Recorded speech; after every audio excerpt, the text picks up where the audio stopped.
Стратегията на Джобс е проста. Наема най-умните програмисти, инженери и дизайнери, които може да намери. Постарава се да получи тяхната лоялност чрез акции и сплотеността на малки автономни екипи, което е много важно. Винаги съм считал, че част от моята работа е да поддържам нивото на хората в организацията изключително високо. Това казва Джобс. Това е едно от малките неща, с които мога лично да допринеса. Да внуша идеята, че в компанията трябва да има само играчи от клас А, така наречен от него A-Players. В всичко, което съм правил, се оказва, че винаги си струва да търсиш най-добрите хора в света. Джобс е елитарен перфекционист. Убеден, че малък екип от А играчи е много по-ефективен от армия от средняци, така ги нарича, посредственици, B-players. Той винаги е търсил върховното качество в хората, продуктите и рекламата. За разлика от другите компании, които се разрастват безкомпромисно, Джобс поддържа малко, но изключително силно ядро в Apple. Внимателно подбира дизайнери, програмисти и ръководители. Мнозина от тях работят с него от години, още от времето на Next, откъдето той довежда по-голямата част от висшия менеджмент в компанията на Apple, след като се връща. Да работи за Джобс изобщо не е било нещо лесно, но тези, които издържат, остават лоялни до края. В Apple Джобс вярвал, че талантът е най-голямото оръжие срещу конкуренцията. След завръщането си той премахнал ненужните проекти, но запазил ключовите хора, след тях е Джонатан Айви, който е бил брилянтен дизайнер. Когато решил да създаде магазините на Apple, първото му действие било да намери най-добрите експерти в търговията. Мики Дрекслър от Gap, една огромна компания в щатите, се включва в борда на компанията. Много е важно това. Много е важно, защото Apple пионерстват и това. Както знаете, основно технологичните продукти, компютри, телефони и така нататък се продават в магазини тип Технополис, така е било и в Щатите.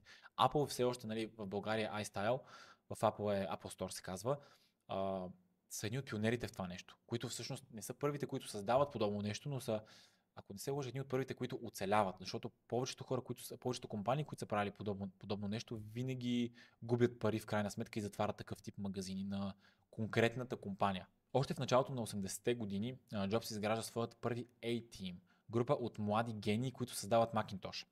Той лично подбира хората си, без значение от титли или опит.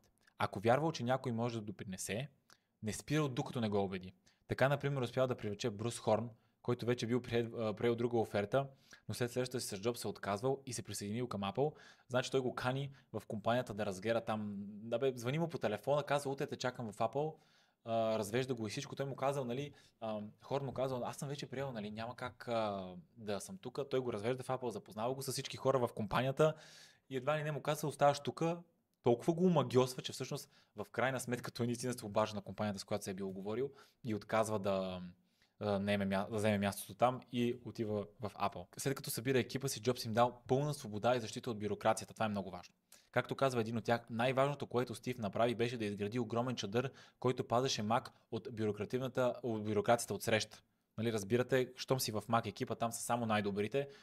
Джобс е най-отгоре, той казва какво става, те правят каквото си искат.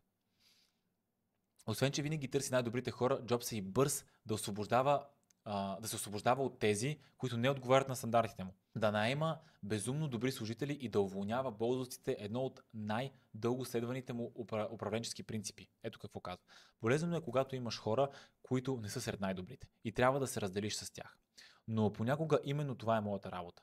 Да се отървя от хората, които не се справят. Винаги съм се стремял да го правя по човешки начин, което не съм сигурен дали е вярно, но да кажем, че е. Но така или иначе трябва да се направи и никога не е приятно. Работейки с хора като Джонатан Айви и Джон Рубинштайн, които са, както казахме вече, брилянтни, Джобс играе уникална роля. Той не проектира платки и не пише код, но оставя своят отпечатък върху всяко нещо, което екипът му създава. Той е визионерът, човекът, който дава посоката, насочва развитието и взема ключовите решения. Ето какво казва бившия директор Джон Скали за него. Той всъщност не създаде нищо, но в същото време създаде всичко. Това е, може би, най-важното изречение, което описва Стив Джобс. Той всъщност не създаде нищо, но в същото време създаде всичко.